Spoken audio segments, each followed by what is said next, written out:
Hello guys, kung bago ka pa lang, like, subscribe, comment, share, at ilagay natin sa playlist guys. Sa ating spiritual life and random topics in life, 2024 to 2019. Okay? Ang angle sa light sa camera. So yun lang po masasabi ko po sa inyo guys, na tayo, mga tao, we have the responsibility. Mayroon talaga trabaho. What is responsibility?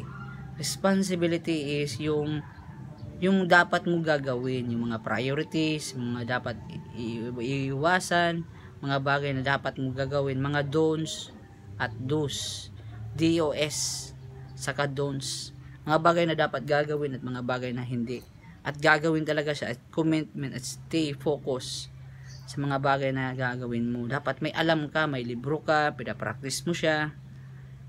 Kasi ang iba sa ating dahilan ito sa spiritual life and random topics, bakit hindi tayo nag-asawa ng maaga / mga batang pasaway, di ba? Kasi bakit nadudroga yun? Tatanungin natin yan sila. Bakit kaya sila nag-addict? Bakit sila basama? Bakit sila doon? Kasi feeling kasi nila nalulung na sila sa droga, galit sila sa magulang nila, hindi nila naintindihan yung sarili nila, wala silang suporta, mostly ina-abandon sa magulang, o mayroong mga magulang dyan abusive, may bisyo din ang magulang. Yun ang mga dahilan na itong mga bata na to hindi nagabayan sa buhay, kawawa sila. Yun na talaga nga kadalasan ng bubuli, ng magnanakaw. Kasi bakit sila umaasa sa iba kaysa magulang nila? Kasi feeling nila parang failure eh. Walang nakakaintindi sila sa kanila. Feeling nila doon dahil sa galit yan, dahil sa ginagawa ng nanay niya na pinababayaan lang, walang guide. O minsan sila saktan, iba inaabuso. Kasi ang anak, protektahan mo yan. Kasi yan ang buhay mo, future mo, yung mga anak mo. Kapag hindi natin sila naalagaan ng maayos, yung mga bata na yan, kung hindi ka malawak ang isip mo, kung hindi tayo naghahanda, kawawa talaga sila. Parang sila din magta-trader sa mga bata mo. Pag nakita nilang hindi ka friendly, hindi ka leadership, hindi ka caring, hindi ka nagsusupport sa kanila, wala kang ka-provide, hindi ka naghahanda, kawawa lang ang bata, kawawa lang sila, magkakasakit-sakit lang, then maghihirap sa buhay, hirapan sa school, hirapan sa trabaho.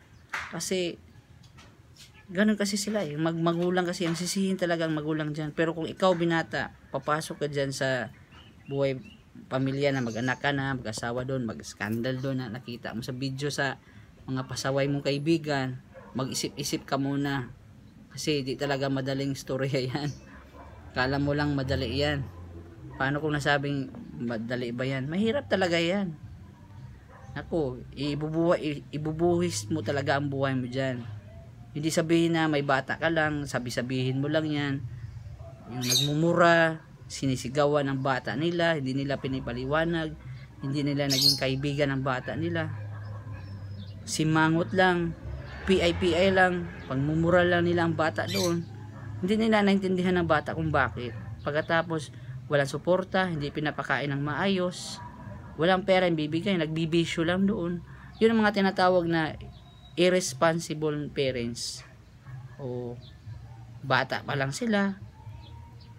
Bakit ganun? Kasi ang kasalanan kasi yung mga matigas ang bata, parang pagkagat ng vampire yan, parang virus kasi yan eh.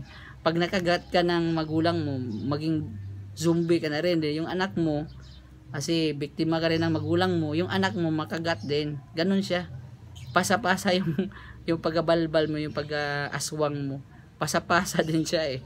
Yung problema eh. Ngayon, pag hindi mo ito na manage sa sarili mo, ang bata mo maging aswang din yan. Kung aswang ka rin, kung magnanakaw ka, mapapasa mo rin yan, matuturo mo sa anak mo.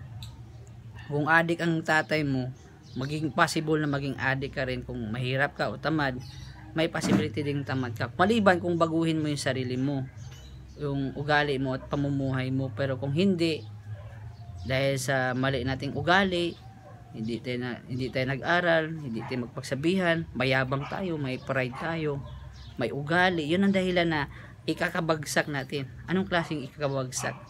Ikakabagsak mo na mayabang ka pa kasi bata ka pa. Pag asawa mo ka, hindi ka naganda sa kabataan mo, hindi ka naturuan ng maayos ng magulang mo, may chance na ikaw ay maging pareha sa tatay mo, mama mo, mapareha ka, mahirap, maging addict, magkakasakit, walang pera, maging masama. Bakit?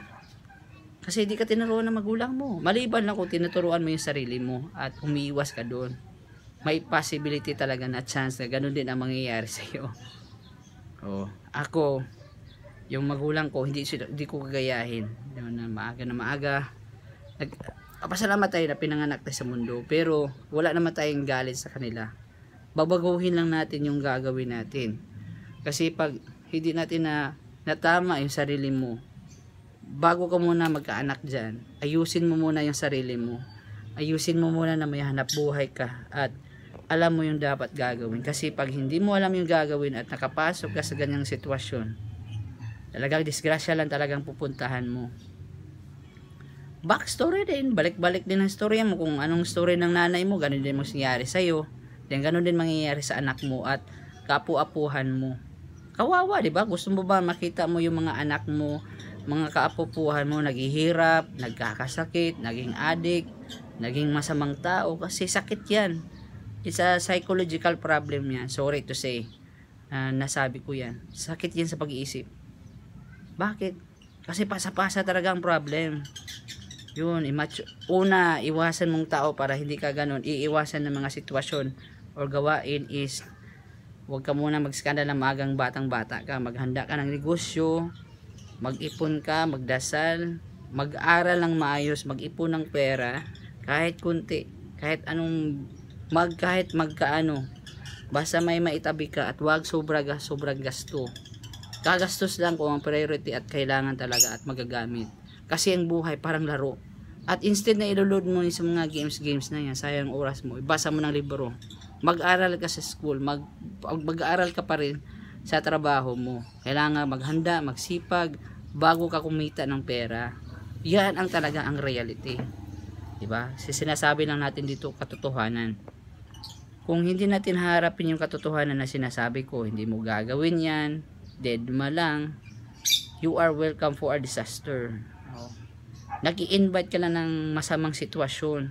Ang bata mo, naging demonyo at saka dragon. Nako, yan ang mangyayari sa'yo. Kasi, bakit naging demonyo ang anak mo? Masama sila. Dahil tayo ang tinitignan sa anak mo. Ikaw ang tinitignan sa anak mo. Bakit ako maniniwala sa iyo? Sabi-sabi kang hindi ako iinom, ikaw nga nagiinom ka nga, nagsisigarilyo ka nga, nagdodroga ka nga, nagdi-chicks ka nga doon eh. Bakit ako maniniwala sa iyo? Yun kasi ang galit. Hatred ang simula dito. Wala kayo ka-provide kasi ganito eh. Hindi man lang maka-say, maka-I love you sa anak mo. Sayang lang. Tama ang sabi sa Proverbs na sayang lang ang pagkaanak ko sa banak ko. Kung wala kang panahon para sa kanila. Sayang lang. Baka skandal lang iniisip mo pero hindi talaga pamilya. O, di ba? Yun lang din na hindi talaga biro 'yan. Ang mag-asawa hindi biro 'yan. Tawa lang tayo nakaraan pero hindi naman tayo para dire-diretso diyan. Yun lang din na kailangan natin aralin.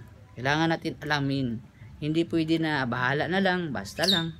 Hindi ganun. Kung ganun lang ang pag-iisip mo natin, mga kabataan, kung ikaw di mo sinusunod ang advice na ito, pupunta ka, you are heading for a disaster. Papunta ka sa disaster. Papunta sa baha, papunta sa bagyo, papunta sa ipo-ipo. Ang problema mo parang ganun. Hindi talaga ka maging masaya. Tapos, sayang lang ang pag-skandal mo, pagkaroon ng baby, din ang asawa mo, matigas din ng ulo. Produkto din siya ng ganun eh. Maraming taong ganitong problema eh. Na problema sa ating buhay, maraming taong ganito. Akala mo kung nalulungkot ka na ikaw lang nag-iisa, ang daming taong ganun yun. Ang daming magulang na irresponsible, immature. Hindi naman natin ini-expect na ang magulang ibibigay niya lahat sa atin. Mag-work out din sa sarili natin. Pero bago ka muna magbuo ng isang bata at magpili ng babae, skandal mo, sipin mo ng maayos yan. Okay, magpakasal, mag-register, hindi kahit sino-sino lalaki, babae, magbisyo, tigilan na yan. Mag-ipon na, magsipag na. Habang maaga pa ang bata. Kasi habang lumalaki ang bata, dapat lagi kang nandyan sa kanya. at laging may igagastos ka talaga para ka sa iyong bata, sa iyong mga anak. Kung hindi mo mabigay yan, inaruan mo lang yung magtamad-tamad, maglaro-laro lang, kasi wala ka ng time magturo sa kanila. Supposed to be professional muna ang mga bata. Wag mo nang scandal ng mga kabastusan lang ang iisipin mo. Iisipin mo paano ka bubuhay araw-araw, ano ang hanap buhay na pipiliin mo at makaipon ka. Pero kasi mga wrong choices lead to wrong results. Mga pinili mong babae, sa anong klase, saan din galing sila, anong mindset niya, anong paghahanda, ano ang mga iniisip nyo.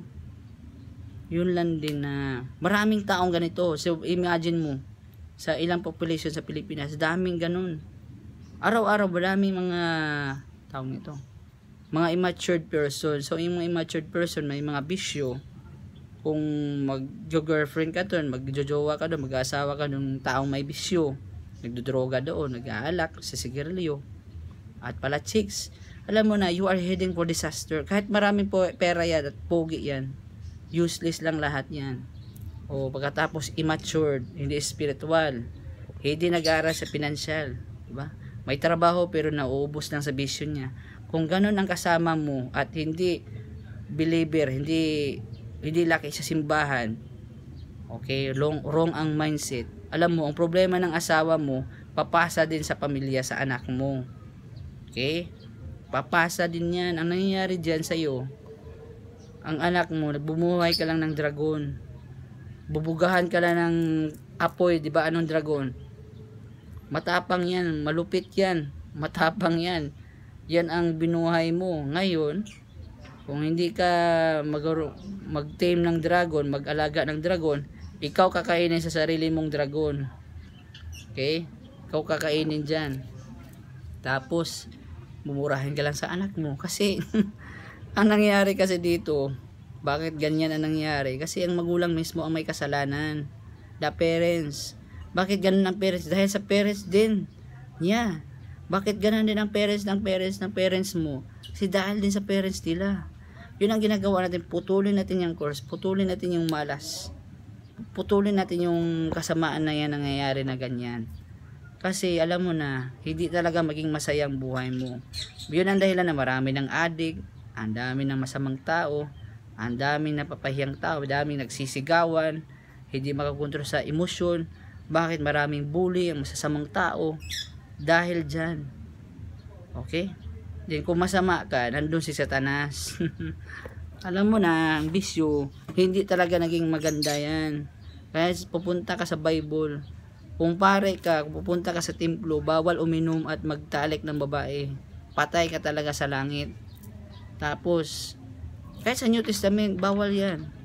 Kung nandyan ang Holy Spirit sa'yo, wala na tayong templo. Ngayon, itayo, nandito na tayo sa Bible. Ito na panahon na i-apply natin. Yung nalalaman natin.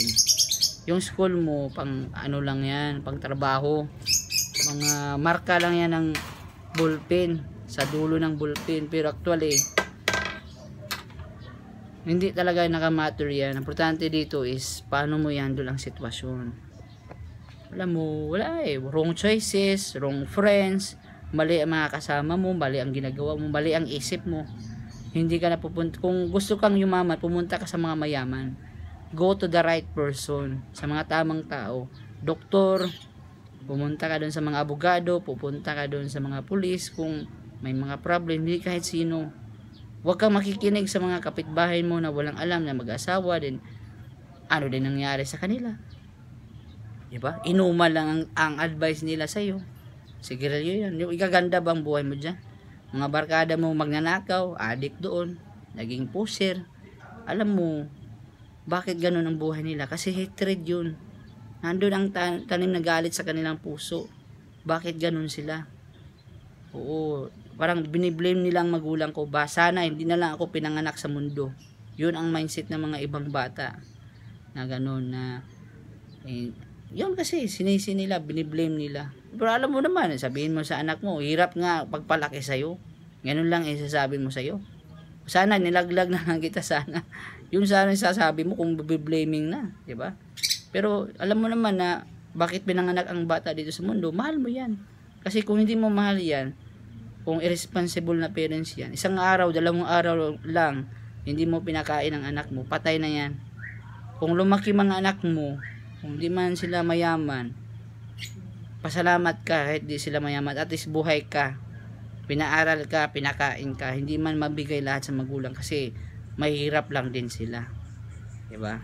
Crucial to na part itong topic ko special video to na itong pinakamahirap na sitwasyon. Kala mo madali lang, mahirap. Okay? Yun, kung ako sa iyo mga kabataan, kayo mga nanonood sa akin, seryosohin mo to mga sinasabi ko. Kahit may anak ka na, mag-ipon ka, magplano ng negosyo, iwasan talagang bisyo, mahihirap ka talaga dyan. Tapos iwasan mo mga masamang tao. Mabuti na lang ikaw na lang mag-isa kaysa may kasama kang pahamak. Okay? Hindi tayo perfectionist na tao. Yung sinasabi ko, ginagawa ko talaga yan. Hindi ako na magaling lang magsalita dito, walang gawa. Yung sinasabi ko, ginagawa ko talaga yan. Yung talagang maingat ako sa sinasabi ko. Okay? So like, subscribe, comment, share. Love you, peace, love you all. Thank you po.